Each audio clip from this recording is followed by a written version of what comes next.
Hey, what's up, everyone? This is Okchief, and I'm here with the new retro.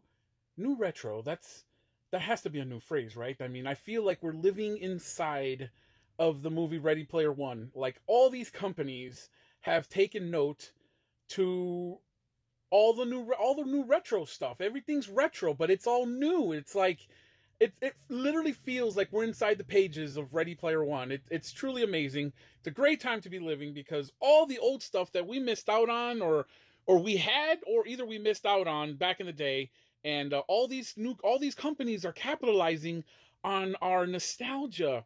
Like they just want us to look at the shelf and be like, "Hey, I remember that when I was a kid," and that's what this is. This is a new retro Starscream, and if you didn't know, this was from 1983. For all those people that are watching this and don't know what year this originally came out in, I was 4 years old in 1983, and I never ever got a Starscream until I was 39, and and it's still not even the original one. But this is one more than most people can afford. An original one will cost you more than double, sometimes even triple this price from what you can get them at Walmart. Now, Walmart, I guess, has this exclusive deal with Hasbro because you can't find these nowhere else. Now, the line consists of, at the moment that I'm filming this, consists of Starscream, Devastator, and Hot Rod. And at the moment, I'm going to be showing you the Transformers Decepticon Starscream because the holidays are right around the corner.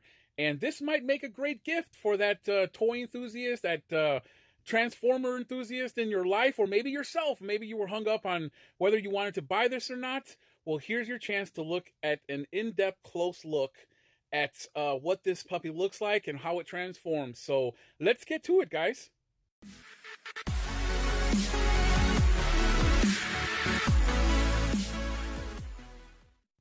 Okay, first off, we're going to take a closer look at the box arts of Hasbro's packaging for Starscream, and I gotta say, I am truly impressed. I absolutely love this box art. They kept it the same from the 83 scheme.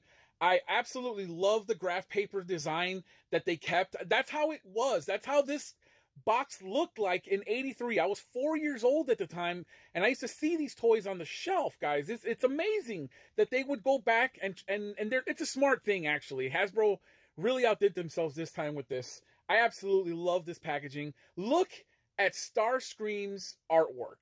It looks exactly the same as the animation in 83. If you look at Starscream's animations now throughout the other animation series, it looks nothing like, they look nothing like this. He looks his best in 1983. I absolutely love this, the way they kept the color, the way they kept the design, everything. I love this box. They went a step further and showed you the instructions on how to transform him on the top of the box. They have it so easily accessible to transform. You don't even need the paperwork anymore. They show you how to transform him right here on the top of the box. Step 1, 2, 3, and 4. I mean, if you get lost, but if you can't transform him with those easy instructions, I don't know what to tell you guys. But yeah, here's the back of the box, and I gotta tell you, this is how toys, video games, all that kind of stuff was sold on the box art. You didn't know what you were buying, but if the artwork on the box looked good, then you were buying it. And you can't tell me I'm not wrong, because 90% of Nintendo's art, or box art, was sold that way. You didn't know what you were buying, but you saw the box art and you're like, this looks cool, I'm going to buy it. And that's exactly how it was with toys. If you made an epic battle scene in the box art, you would just be encapsulated there on the aisle as a child, and your imagination is running wild. And you're just like, I want this, I want to recreate this, this is cool. It's so awesome, and you can't beat the box art from the 80s. And look at what it says right up here. It says, "It is a world of constant change, where things are not what they seem. It is a world of Transformers, a world of heroic Autobots and evil Decepticons." Now, if you, as a kid reading that, you're like, oh yeah, this is something I'm going to get into, guys. So here's our first look at Starscream out of the box.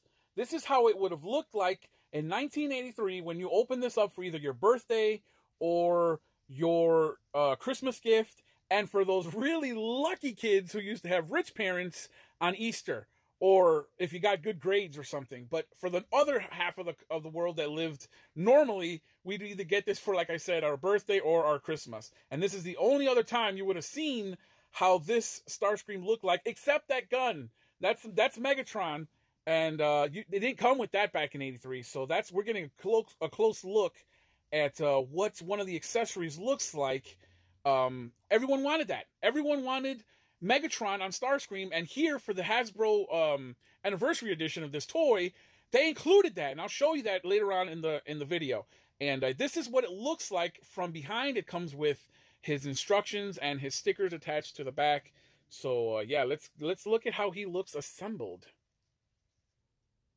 So here we have Starscream in his beautiful alt mode right out of the box. Just had to attach his wings, and he came with 2 sets of missiles. Now, I tried using these missiles on another '83 figure that I have, Thundercracker, and those missiles do not fit. So if you're buying this thinking you can replace the parts off of this one and put them onto your old ones, it's not going to happen. Hasbro changed up the dimensions, so you probably can't swap out those pieces. So this is his left profile here. This is what it looks like on the left with these sets of missiles. Here's his right profile. And then this is what he looks like barreling down the middle, coming at you. He looks so menacing. Now, I've got the other set of missiles here that just don't go with this. It looks so weird. I tried putting them in different ways, like maybe they go in different, but no, they don't go all the way back. This is how far protruding they are. It just looks kind of dumb. So I'm just going to leave in the first set of missiles because they just look way, way better. So here it comes with a full set of retro stickers for your figure. Here's what it looks like top-down view. The stickers look almost identical, and I mean identical to the original. And this is what the underbelly looks like. Now, some of these stickers were a little tricky to put on, but with a little bit of patience, you can align them up really nice. And see, this is what I was telling you about those missiles. They look so weird. I'm not going to use these missiles. They just don't go with the plane. So I'm just gonna swap them out for the original first ones that I put on. Now, here's a bit of an issue. The wing came really, really loose. As you can see here, it swivels really easily. There's no tightness to it. It comes off with a little bit of a tug. Now, I don't really have an issue with it, mainly because this will be just for display. It's not like I'm going to be playing with them, but it just would have been nice to have this piece just a little bit tighter, because they made the other side tight. It's just this one came really loose, and I just thought I'd bring that up. So here is a quick demonstration on how to fire these missiles. As you can see, here is the firing mechanism. I wanted to show you really quick on how good these things can fire. I was actually amazed at how accurate and how far these things can shoot. And as you can see, look at that, the right and the left. Wow, these things can really shoot. Do not shoot your eyes out, kids. And now I'm going to show you how to transform him into his robot mode. Step 1, strip him of all his accessories. Step 2, open up these flaps. Step 3, simply tuck and roll his cockpit through the hole in his chest. Step 4 is simply putting his feet down. So after pulling his feet down, you simply have to reattach his accessories back to his legs. Now, I find that these attachments here actually help stabilize him while he's standing so that you can display him better. Step 6 is simply a matter of reattaching his wings to both sides of his body. The next step is to attach his fists to his arms. It's really simple. You just pop in the right and you pop in the left, and there's a little clip that attaches it securely to the arm. You just have to make sure you hear the click. So now we have to attach the right and the left missile launchers to his arms. And as you see, I just left in the first set of missiles because they just look like they go better with Starscream in his robot mode. So I just left him in. He looks much, much better with these on. And as you can see, he is really, really looking up. He's looking really good here. So last and certainly not least, the one who would steal the show at the end, Megatron. Now here you see the Megatron gun that is to scale. Now a lot of people growing up in the 80s saw him as this full-size robot shrink down to this little gun that Starscream can use.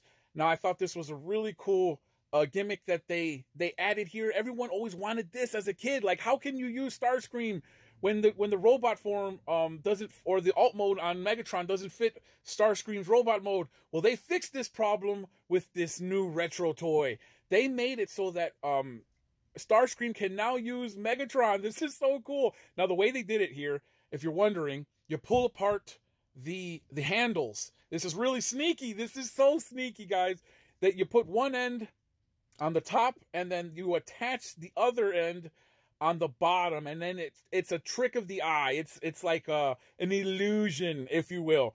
And just look at Starscream holding Megatron. That is amazing. So this is what he looks like, completely transformed into robot mode and using the Megatron's gun.